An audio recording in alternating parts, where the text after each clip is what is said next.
ఇప్పుడు hot topic ఒక గుర్తు తెలియని స్పేస్ ఆబ్జెక్ట్ భూమి వైపు గంటకు లక్షల కిలోమీటర్ల వేగంతో దూసుకొస్తుంది. దీనికి 3I అట్లాస్ అనే పేరు పెట్టారు. మొదట్లో ఇది సాధారణ గ్రహ శకలం అనుకున్నారు. కానీ హార్వర్డ్ యూనివర్సిటీకి చెందిన ప్రముఖ శాస్త్రవేత్త ఏవి లోయబ్ దీన్ని గ్రహాంతర వాసుల నౌక కావచ్చని సంచలన వ్యాఖ్యలు చేశారు. చిలీ టెలిస్కోప్ లో దీన్ని గుర్తించారు.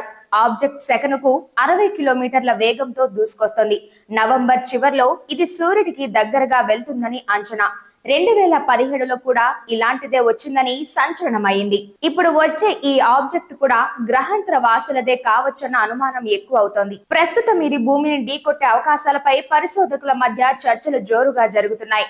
దాడి జరిగే అవకాశం చాలా తక్కువే అయినా ఒకవేళ నిజంగానే గ్రహాంతర నౌక అయితే ప్రపంచ దేశాలు ఉమ్మడిగా దీనిని ఎదుర్కొనేందుకు సిద్ధంగా ఉండాల్సిందే అని ఎక్స్పర్ట్స్ హెచ్చరిస్తున్నారు. అసలు ఇది నిజంగా ప్రమాదం